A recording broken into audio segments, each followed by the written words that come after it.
All right, my dears, Unit 2 vocab for World History 1. All right, our first word is archipelago or archipelago. I don't care how you pronounce it as long as you can recognize it.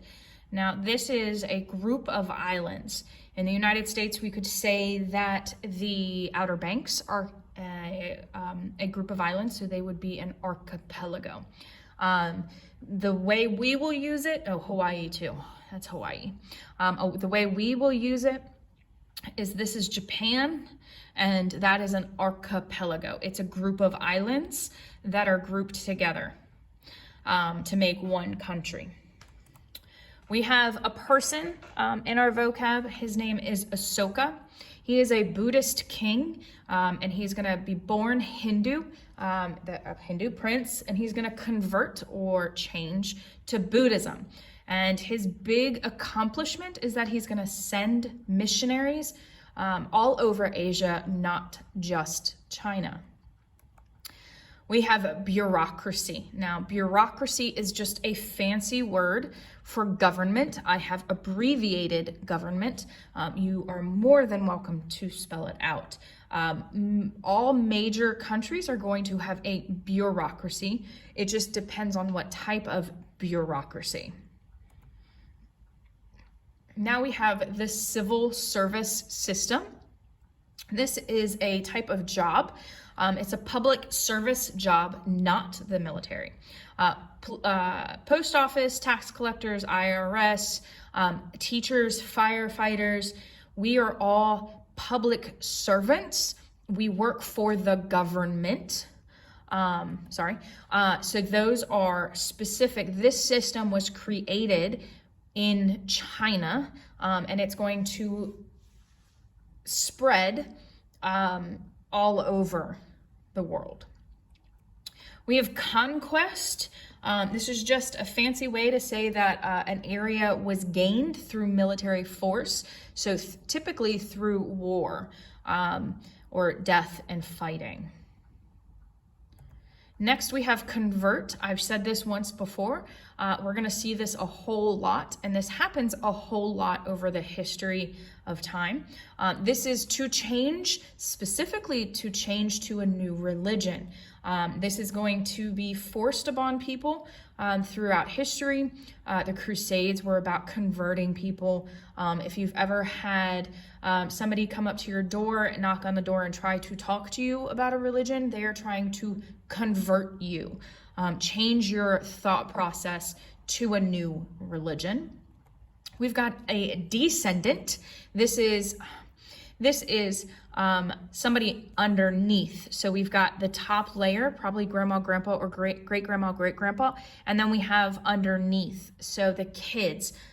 You can think of Disney descendants, the kids of the Disney villains, if you watch that or have somebody in your house that does.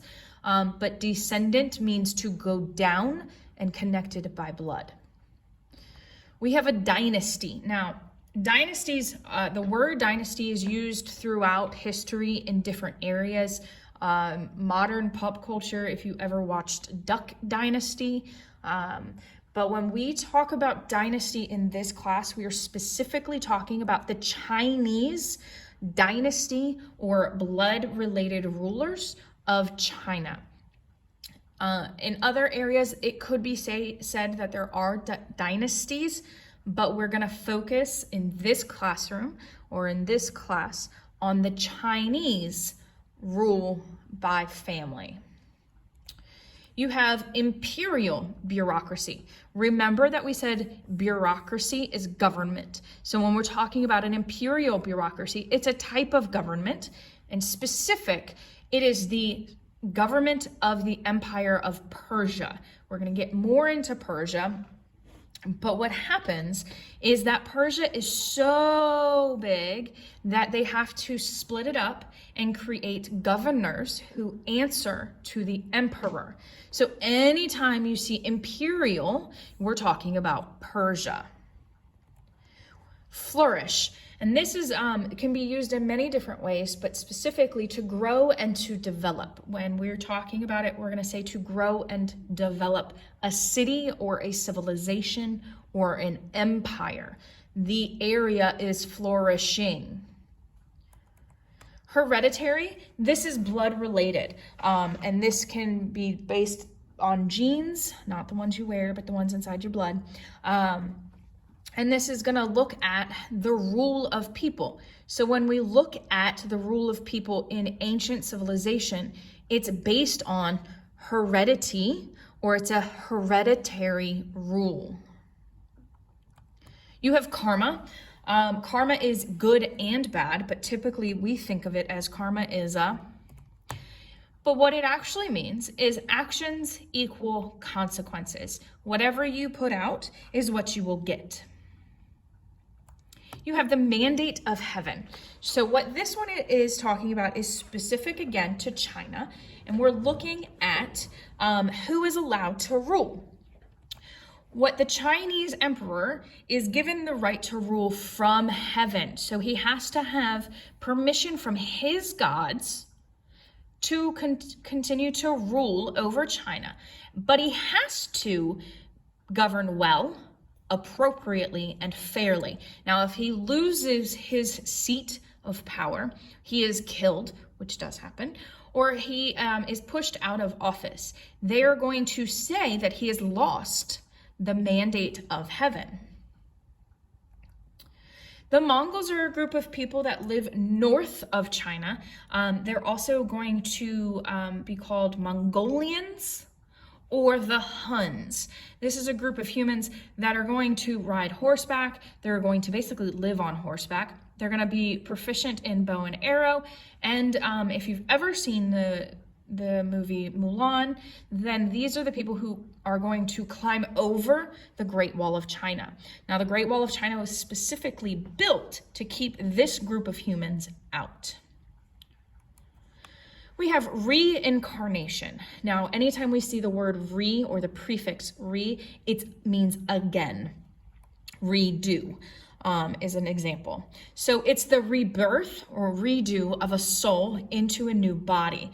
So as somebody dies, somebody brand new is born with the exact same soul. The Silk Roads, we've talked once about the Royal Road in Persia, and it's a big road. This trade route is the trade route that goes from China, and it's specifically over land, and it's going to go all the way to the Mediterranean Sea.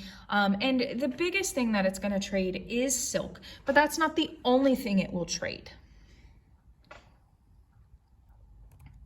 We have tolerant. Now, tolerant, typically I would make a really bad joke about it, but here we are. Tolerant is to coexist or to accept something. Now, it could be anything. It does not have to be about a person. It could be about a religion. But you're going to coexist, live with that thing. You have Zoroastrianism. Now, Zoroastrianism is a type of religion. It is in Persia. This is their big symbol.